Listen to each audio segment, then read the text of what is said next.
say, leave me some licenses. It is no accident that many indicators are already again in similar or higher than December values. The monthly economic activity estimator found its apartment in April and already in August that it is the last available data was practically equal to December. This leads us to assume that given the fast advance of the economy in September and October, that we have already exceeded this value. I also want to do a numerical dissemination here, because I do not know if in the media, as a result of the pattern, I say, you read the editorials the weekend, it seems that we had in the middle of a war, that is, everything is wrong, everything is bad, but sometimes I do not know if they do it with bad intention, or for ignorance, or because it is truly burned because we take out the guideline. Let's see. To have an order of magnitudes, sometimes they say, not what poor number, let's say, yes. First, when you are leaving a recession, you have to look at the destationalized month on the month to see if the economy is coming out. Obvious that if you are going to compare the year on the year, you will give you negative. Because you are leaving a recession, I say, it is quite obvious. One of the things that happens is that, as already stationed 6 months ago, systematically growing. Then some series what they will begin to see, and is being seen, is that with respect to the previous year the numbers are neutralized. Then they begin to talk about the accumulated of the year. That is, everything to show it badly. Moreover, I remember when the EMAE data came out, not the latter, but the previous one, which had been 1.7%, yes, it recovers, but it is very mooring, it is very slow, it is very little. I asked them a question. If I told them that the economy will grow to 5%, they would surely tell me, where do I sign? Right? That is clear, isn't it? Good. 5% annual growth implies that the destation, in the month, would be growing 0.4%. Therefore, if you think the annualized of 1.7%, which seemed little, that if you annualize it as 23%, does that do not think? That is, don't you realize that it is nonsense? I also remember that one day I went to a program in the morning, so I explained that the real wages were uploading and that they were doing it strongly, and the journalist of the next program said, no, what is saying of wages is not so. Then the salaries have been growing to 3.5% real monthly. If that announces it, gives 51% real. They realize that they are non-large numbers, they are huge. Moreover, if you replicate that exercise for 4.5 years, we would reach the United States. They realize that the numbers are not great, they are huge. So, I do not know if it is truly a problem of ignorance, that is, or it is a problem of very bad intention because we definitely cut them. I do not know, but let's say at least we realize what the numbers mean. No, because so that the discussion is a reasonable discussion. But neither can one ask them much. No, because when I speak that 54% of inflation in the month of December wholesaler implies 17,000, they say how it can be if 54 by 12 does not give that. That is, they do not know the difference between a geometric function and an additive function. Sometimes it is like me to differentiate the problem. That is, because, no, I don't want to offend the monkeys, but I say, but if a Neanderthal does that would be sorry, no, then I don't know how to continue, but well anything. I will continue in the speech because if we are not going to continue generating problems. In short, what I mean is that the data indicates that today we are better than when we assume, that is a fact. We are better when we assume. I strongly suggest seeing a graphic that he published, I think that last week, Ramiro Castanera, where he shows the endless EMAE month by month and inflation. Because we started to lower inflation, then 54% lower it to the 2 wholesaler. So they told us they will sink us into the hyper-recession.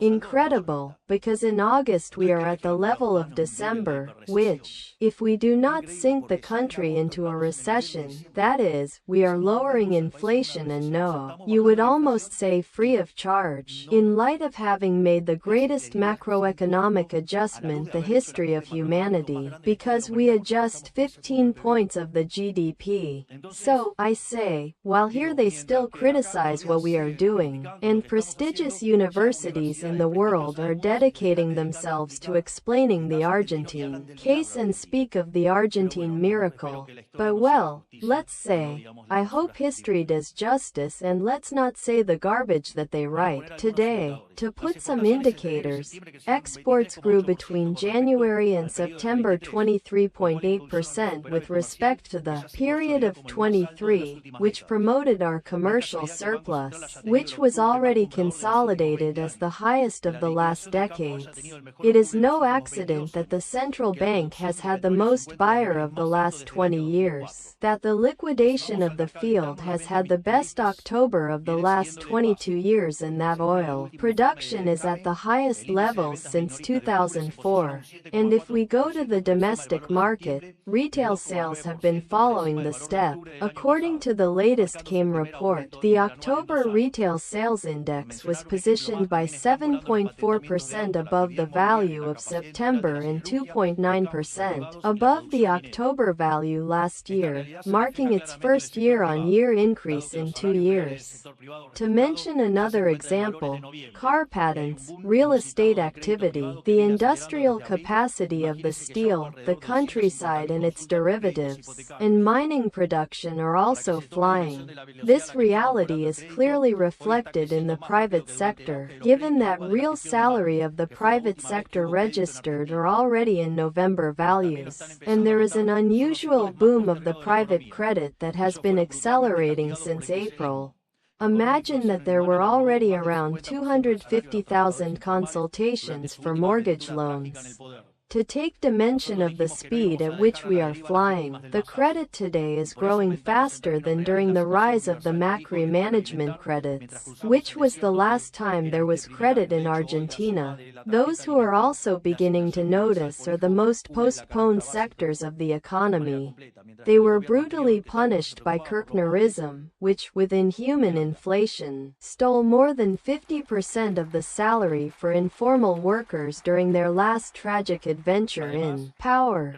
We said that we were not going to derive the victims of the Masazo, and, therefore, we increased in real terms the universal assignment by son and the feed plan, while we crossed the desert that was this first year. In fact, today the sum of the feed card and the universal assignment per son covers the basic basket in a complete way, while the previous government, which was so concerned about the poor, covered half. In addition, thanks to the economic program, since August informal wages are growing at an even higher speed than the formal ones, and it is they who will improve the most in relative terms in the coming years.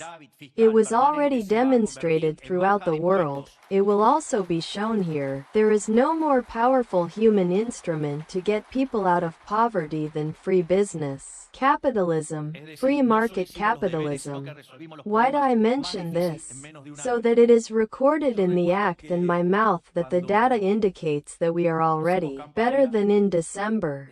But, in addition, with an orderly macroeconomics, a central bank that is ending to clean up, inflation and public debt falling, and a sustained fiscal surplus that will later become tax decline, the permanent fiscal surplus will become tax loss.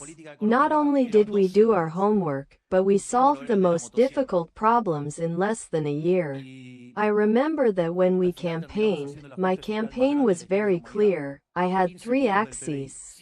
It had an economic axis, an axis in what has to do with security, and an axis in what has to do with our foreign policy.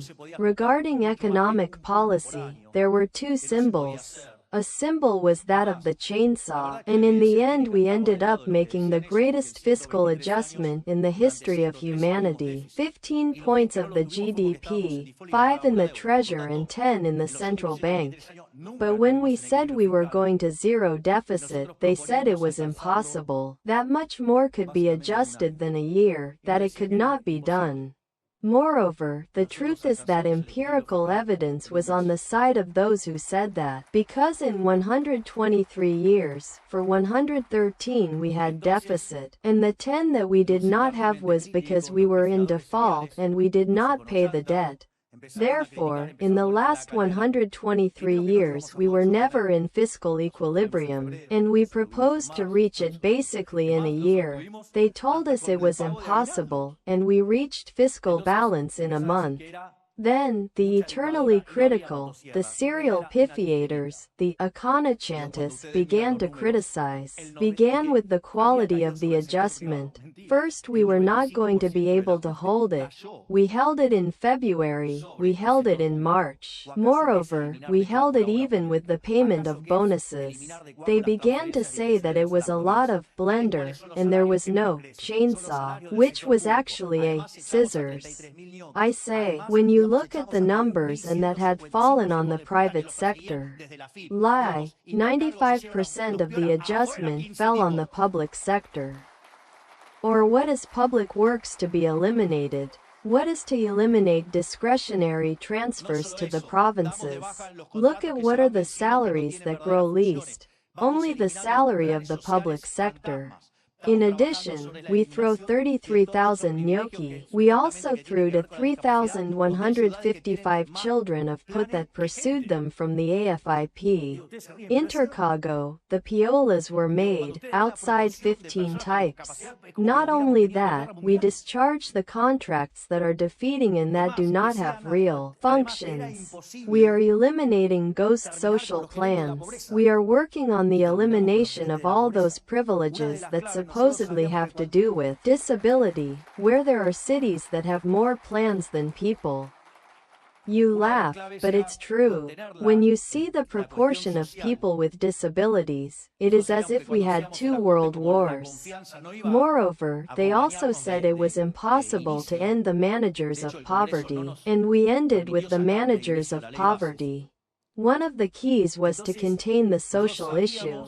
We knew that when we made the adjustment, trust was not going to accompany us at home.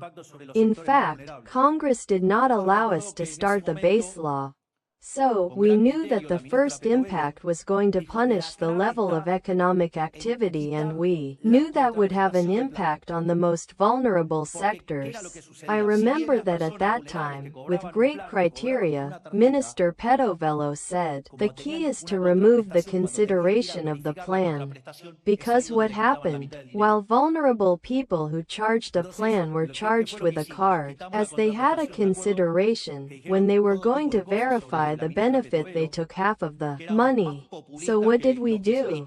We removed the consideration. I remember that they said all kinds of things about Minister Petovelo, that we were more populists than the Kirchnerists, which was a complicated offense. And in reality, the key to do that was that, by eliminating the consideration, people did not have to go to sign the managers of poverty, and, suddenly, with the same money that the state paid, people arrived. Double. That is, we doubled the amount of silver that came without increasing a single weight. Obviously, when we did this, what happens? The managers of poverty fell their box and then felt attacked and went to make a march, and they're in a brilliant way among the infrastructure minister of that moment, Dr. Guillermo Ferraro, the minister, brilliant minister Patricia Bullrich of security, and Minister Petovelo, cornered the paqueteros, cornered the manager of the poverty. And this is interesting, because when you have a war there are 3 types of war. There is a war of stock against stock, there is a flow war, and there is a flow war. The war is a stock touch loses the one that the bullets are finished first. The flow war never ends, and the war of stock flow, we say, always loses stock unless it makes a strong maneuver.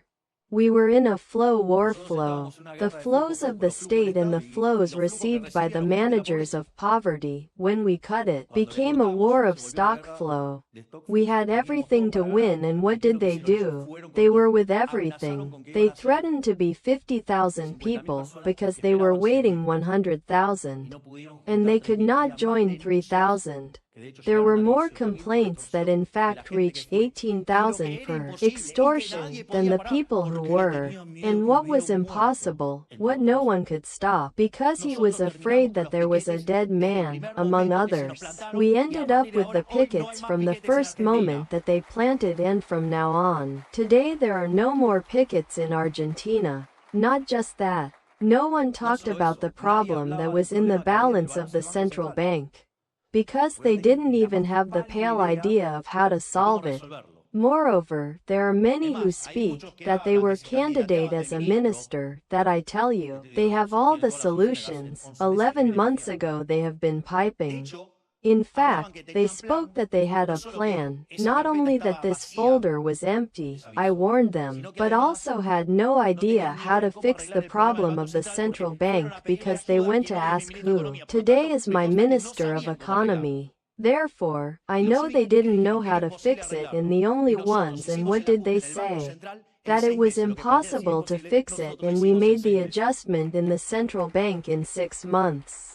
What seemed impossible we did in 6 months. In short, the truth is that we are doing our homework and we are solving problems in a year. That seemed absolutely impossible. Moreover, we not only did all these things. The largest structural reform that Argentina made in its history was made by Menem, and we, with 15% of deputies and 10% of the Chamber of Senators, made a structural reform 8 times larger than that made by Menem. We made the largest structural reform in history, thanks to this giant that I have here, that is Dr. Guillermo Francos.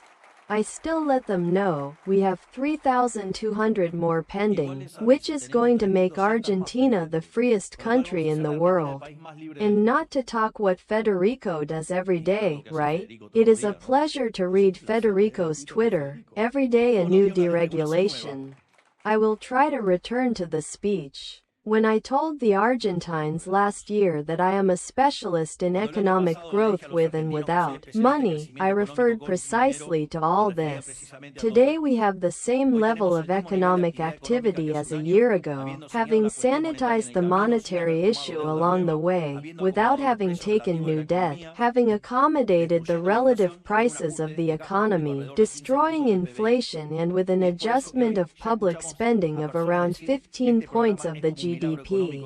And that is why today we listen to people to say that this program is like an economic miracle underway. But it is not a miracle. It was to sit down to do their homework, without letting themselves run through any focal group or survey, without any speculation or fear of what they will say, without prioritizing our political or electoral needs, without fear of the attacks of those who have lived for decades of this impoverishing model, only with the conviction of doing what needs to be done. But really, let's say, one of the most wonderful things I learned from Professor Juan Carlos de Pablo is to look at the economy as a decision-making process.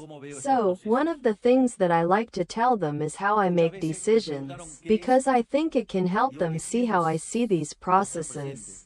Many times they ask me what I feel when I am president, and I say that for me it is one more job. They gave me a job description, which was to lower inflation, grow the economy, and end insecurity, and I dedicate myself to do that. That is, I don't even care what the surveys say. I don't care about anything. I do what I have to do.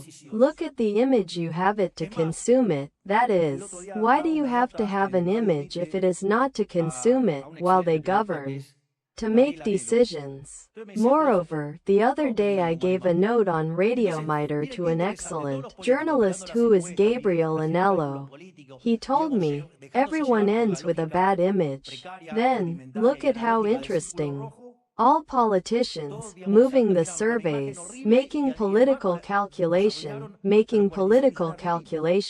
precarious, rudimentary and analog of the red circle, all ended with horrible image, and also ruined us at 46 million Argentines. However, we have been adjusting for 10 months, doing this kind of thing, and the image does not fall.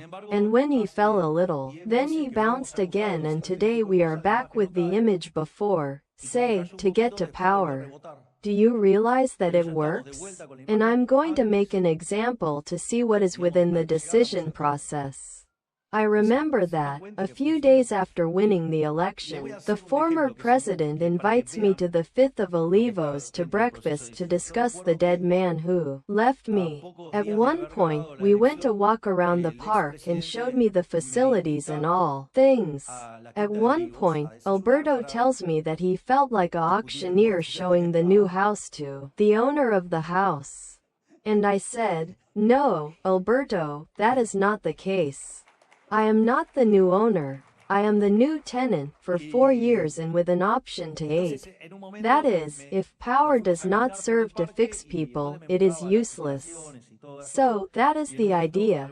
You have to do what you have to do, and if you have to pay costs, they are paid. That is, for that they voted for us, not for us to lead a narcissistic life to see how I see myself in the mirror of the surveys. In short, what counts is how history will remind us. Therefore, many times I like to comment on the case of Pellegrini. I did it many times in the campaign. Pellegrini assumed in the middle of a terrible crisis and sent a Hamic adjustment. Obviously, when he finished, he was going out for the stairs of Congress, and an advisor says, "Don Carlos, does not go here because people are a little angry." And Don Carlos, who had a strong character, fashed the frack, put on the galley, took the cane, and went through the staircases, walking to his house, which were 2.5 blocks.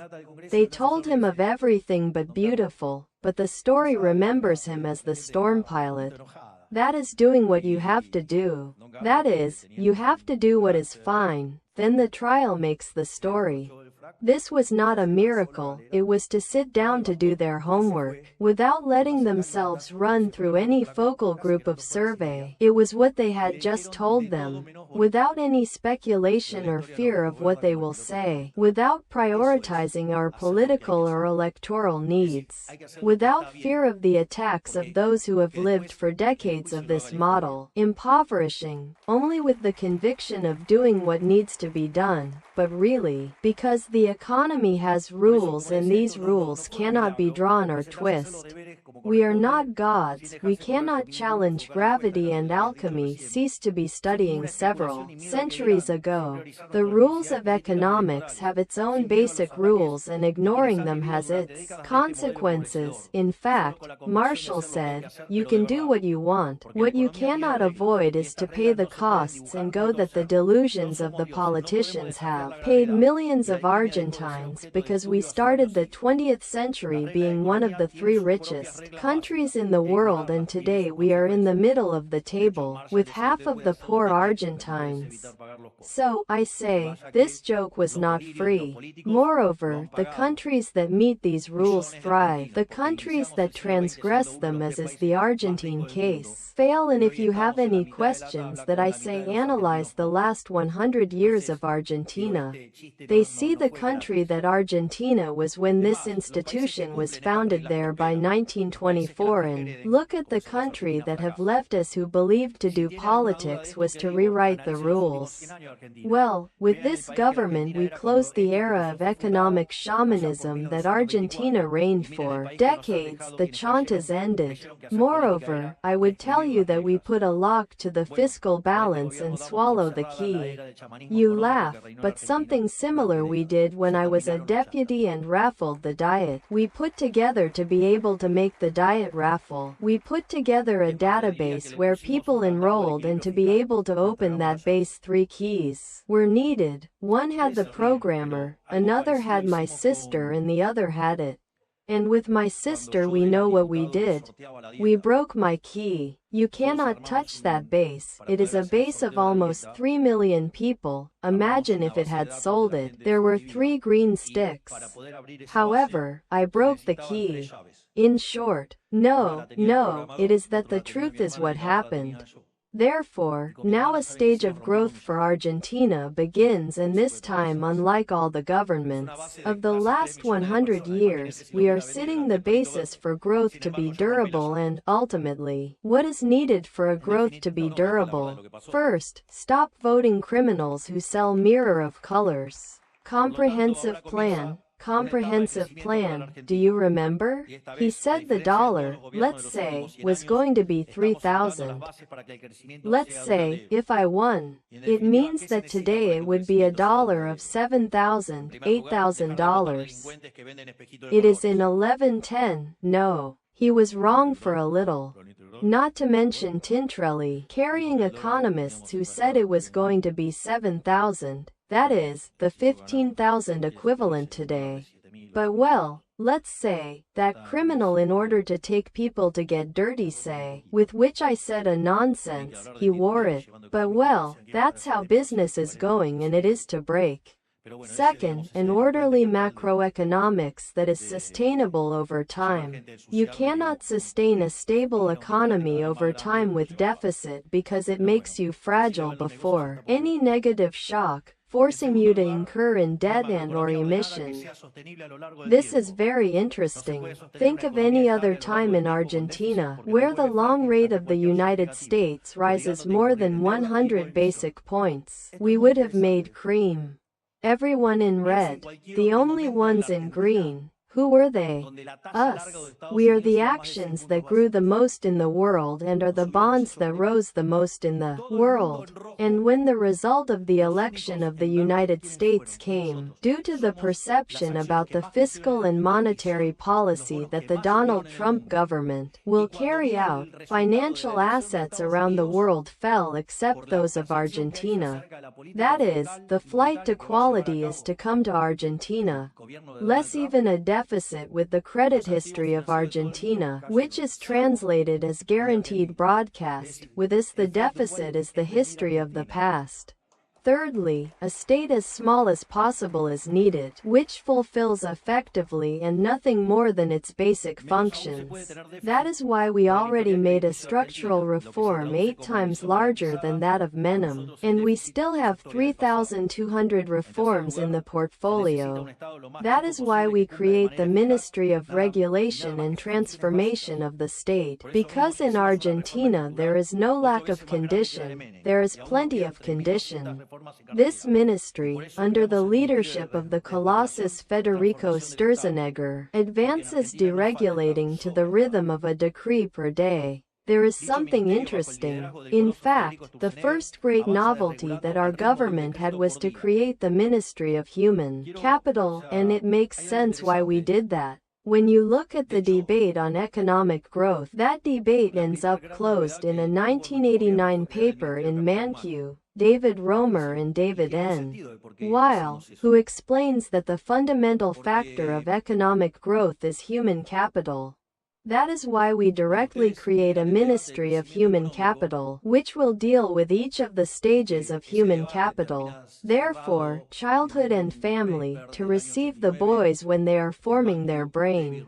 While we were going to integrate it with health, but then, due to operational problems, it became separate. It works in a coordinated manner with the Ministry of Human Capital. To this we add education and work, because, between giving them free fish and teaching them to fish, we prefer to teach them to fish. Giving free fish is a symbol of slavery, and we do not want slavery. We want free Argentines. That was revolutionary, and today already in many parts of the world we talk about the logic of our Ministry of Human Capital. Another ministry that is making fury worldwide is the ministry that Federico Sturzenegger commands. In fact, Donald Trump himself incorporated Elon Musk to replicate the experience of what Federico Sturzenegger is doing, and, in fact, within the things he spoke and chatted with Elon Musk, he is already in contact with Federico to replicate that model. That is, we are exporting the model of La Opera rara, and the deregulation to everyone. We are changing the world, we are doing a freer world. And as if all that were not enough, in addition our Minister of Economy was chosen the best Minister of Economy in the world. But here they continue throwing shit every day, so we are. When one looks at the enormous things Federico is doing, although any decree individually may seem little substantial, it is the sum of them what is improving the relationship between this parasitic state with which we find ourselves and citizens, in order to achieve the goal we proposed, which is to make Argentina the freest country in the world. Look, Ireland, when the market reform process began, it was the most miserable country in Europe. 40 years later, it has a 50% GDP per capita greater than that of the United States. Clearly, you can. What happens is that, to do it, you have to know what one wants to do, know how to do it, and, above all things, have courage and bank what you have to bank when the orcs come. When you do that, they start with a country risk of 3,000 and today they have it in 850. Fourth, legal order and security are needed, protected by the application to the three principles of liberalism, the defense of life, freedom and private property. Luckily for the Argentines, both in the macro war and in the millions of micro scrings, as in the exercise of order, I have three titans, both professionally and personally, which are Luis Toto Caputo, the best Minister of Economy of the world, El Coloso, Federico Sturzenegger, and the wonderful Minister of Security, Patricia Bullrich. And even if it is repetitive and repetitive and repetitive, the reality is that I will never get tired of thanking them and their teams, like all my ministers, because the truth, working with the set of people and great talents that I have in the cabinet, the truth is that it is a luxury. Moreover, while an idiot of the analog red circle says that I surround myself with mediocre to look better, worldwide recognize that my cabinet is a luxury cabinet. Notice, I have the best Minister of Economy in the world. I have a Sturzenegger, who is a professor at Harvard. My advisors are Damien Rydell. Hey, it seems to me that the pain on the pattern is doing badly. Luckily it is close to retirement, but hey, the rating does not accompany it and the reading either. Best of all, the trumpets of freedom are not only sound in Argentina, they are starting to sound throughout the world. As in Argentina last year, in the United States this week freedom and reason were imposed on collectivist madness. And of course, this is to get excited. Imagine everything we can achieve if the most powerful country in the world shares our ideas, and our North. The possibilities are endless. And now, I say, they will see that a little better than Trump does. Because today Elon Musk bought that woke, unclean bastion that was CNN, which now we are going to have not only the freedom in X, but, in addition, we are going to have a chain that is not so socialist, so Zerdita. Then, begin to inform other things and stop lying. Now, having sat the bases and looking forward, although it sounds paradoxical, society will have to get used culturally to growth because the political caste left us an economy that does not grow since 2011, with a PBI per capita equivalent to that of 2007 and with a stunned society. After a decade of fall of GDP per capita, we have forgotten what it is to grow in a sustained way. Worse, there are 10 million Argentines under 30 who never knew what it is to be an adult in a country that grows in per capita terms. We get used to times of misery, and now we have to get used to times of progress again. Let me draw a mental image of what it is like to live in a growing country, with the orderly macro. A growing country is one in which a salary increase means improving your purchase capacity, not trying to match inflation. It is to be able to take a mortgage loan and owe themselves instead of paying a lifelong rent.